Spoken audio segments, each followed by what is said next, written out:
Good evening. My name is Subash, and I'm a leadership coach. Going to speak on mythophobia, the fear of myth. Chandra was born in a village in Kerala. It was a village then, it's a village even now, even after 4 decades. Neither the Gulf money found its way into the village, nor the government initiatives, not even the election freebies. Recently, Chandra was in the village for a day. The heart of the village, where commerce seemed to thrive, had gotten a facelift.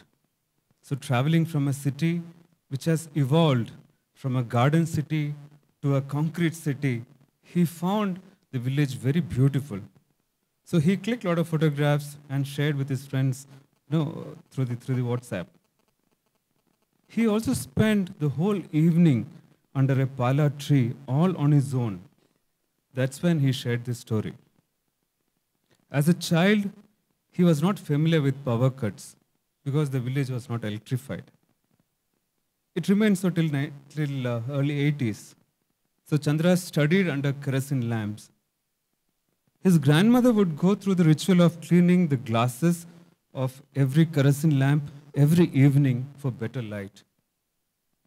But then, small kerosene lamps, darkness, and all the myth that went with it. So it's not a coincidence. It's darkness.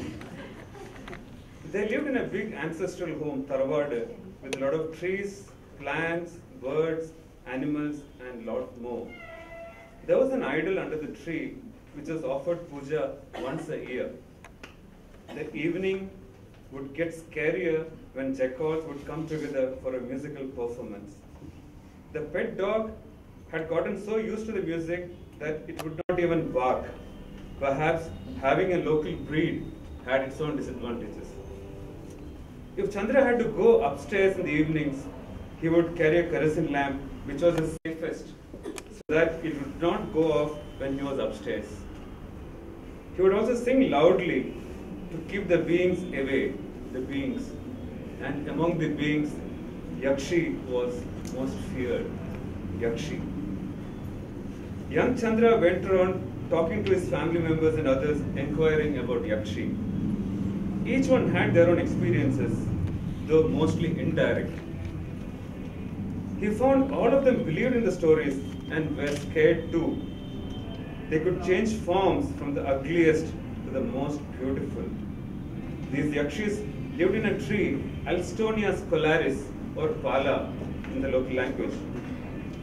The white flowers of the tree, the pala tree, had a very peculiar smell. So sitting here, I would invite you to take a deep breath. Can you feel that same smell? The smell of pala flowers were considered to be the proof of life-threatening presence of a Yakshi. And like Dracula, they lived on human blood. Then came a movie on famous Chottanikara temple near Cochin. And at the core of the story was how goddess or Devi protected her devotees from a Yakshi. So one evening, Chandra, when he was in his 3rd standard, he was returning from his classical musical classes. He decided to take a detour and take a shortcut home. He knew the area near the temple would be very deserted. He had been warned by his cousin about the presence of Yakshis in that area, especially on the pala tree. But he had to get home quickly. As he was close to the temple, he sent out a silent prayer for protection. He kept moving fast. Suddenly, he heard the sound of anklets. And there was a very strong smell of the pala flowers. He looked around. He could see no one, but the smell was very strong. And he knew what was happening. He increased his speed and he heard the steps behind him catching up. He ran. He could sense the Yakshi catching up. He was very frightened. As the Yakshi was about to catch him, he called the name of goddess Devi and jumped over the wall into the temple. He opened his eyes and he saw his grandmother looking at him with a smile and a torch like this. He had just fallen off his cot. Looking back, he is amused.